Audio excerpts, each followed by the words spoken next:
নমস্কার বন্ধুরা, কেমন আছো তোমরা সবাই?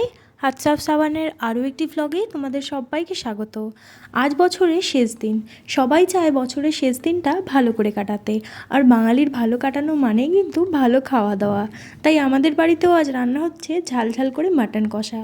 তাহলে চলো মা কীভাবে মাটনটা রান্না করছে সেটা তোমাদের সাথে একটু শেয়ার করি।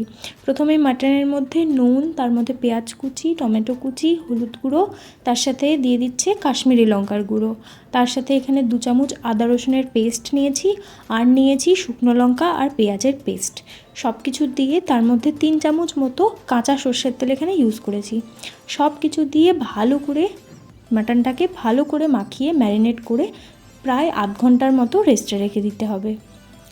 এদিকে দেখো কড়াইতে সর্ষের তেল গরম করে তার মধ্যে সমস্ত আলুগুলো দিয়ে দিচ্ছে, আর ভালো করে আলুগুলোকে ভেজে নিতে হবে। আর এদিকে দেখো মাটনগুলো কী সুন্দর ম্যারিনেট করে রাখা রয়েছে। এটা কিন্তু প্রায় আধ ঘন্টা ম্যারিনেট করে রাখতে হবে। ভাজা আলুগুলোর মধ্যে এবার একটুখানি হলুদ গুঁড়ো আর একটুখানি লঙ্কার গুঁড়ো দিয়ে আবারও কিছুক্ষণের জন্য ভেজে ঢাকা চাপা দিয়ে রেখে দিতে হবে। বেশ কিছুক্ষণ পরে যখন লাল লাল হয়ে যাবে আলুগুলো, তখন সব আলু আমরা তুলে নিচ্ছি। এবার দেখো আবার কড়াইতে একটুখানি সর্ষের তেল দিয়ে তেলটা গরম হয়ে গেলে ফোড়নে দিয়েছে 2টো তেজপাতা, 2টো দারচিনি, 2টো এলাচ আর 2টো লবঙ্গ। মশলা থেকে যখন একটা সুন্দর মিষ্টি গন্ধ ছাড়তে শুরু করবে তখনই বুঝবে তোমার মশলাটা কিন্তু পারফেক্টলি কুক হয়ে গেছে। তারপরে আমরা ম্যারিনেট করা মাটনটা ওই তেলের মধ্যে দিয়ে ভালো করে কিছুক্ষণ নেড়ে চেড়ে নিয়ে ওর মধ্যে মশলা ধোয়া জলটা এখানে অ্যাড করে দিচ্ছি। তারপরে আবারও কিছুক্ষণ সময় নিয়ে নেড়ে চেড়ে ঢাকা চাপা দিয়ে বেশ কিছুক্ষণ সময়ের জন্য আমরা রেস্টে রেখে দেবো। প্রায় 5-7 মিনিট অন্তর অন্তর ঢাকা খুলে একবার করে নেড়ে দিতে হবে। আবারও কিন্তু ঢাকা চাপা দিয়ে রেখে দিতে হবে 5-7 মিনিটের জন্য। গ্যাসের ফ্লেম একেবারে লো টু মিডিয়াম আঁচে রেখে তোমরা যদি এই প্রসেসে মাটন রান্না করো, প্রেশার কুকারে কিন্তু দরকারই হবে না, কড়াইতেই কিন্তু মাটন পুরোপুরি সেদ্ধ হয়ে যাবে। তারপরে এখানে অ্যাড করছি চিনি। এটা কিন্তু অপশনাল, তোমরা চাইলে নাও দিতে পারো, কিন্তু চিনি দিলে কিন্তু তরকারির ব্যালেন্সটা ঠিকঠাক থাকে।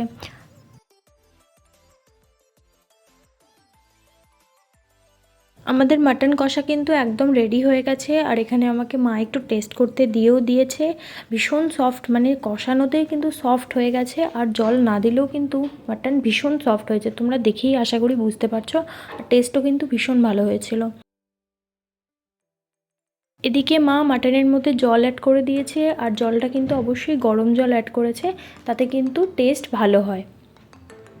গরম জল দিয়ে তার মধ্যে আলুগুলো দিয়ে দিয়েছে মাটনের মধ্যে, তাতে কি হবে আলুগুলোও কিন্তু সেদ্ধ হয়ে যাবে। প্রায় 15-20 মিনিট পরে এখানে কিন্তু মাটন আলু সব সেদ্ধ হয়ে গেছে।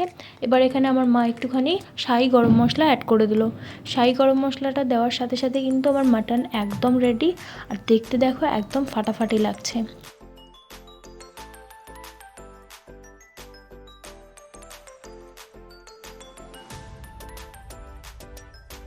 তারপরে দেখো বসে গেছি বছরের শেষ দিনের ডিনার নিয়ে, পেঁয়াজকলি আলু ভাজা আর মাটন কষা দিয়ে ভাত।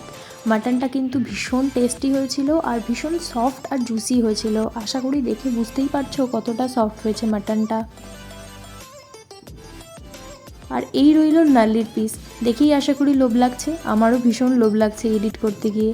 তোমাদের সকলকে জানাই হ্যাপি নিউ ইয়ার। নতুন বছর সকলের খুব ভালো করে কাটুক। আজকে ভিডিওটা এই পর্যন্তই রাখলাম। যদি ভালো লেগে থাকে তাহলে প্লিজ আমার চ্যানেলটা লাইক, শেয়ার এবং সাবস্ক্রাইব করে আমার পাশে থেকো। দেখা হবে পরের কোনো ভিডিওতে।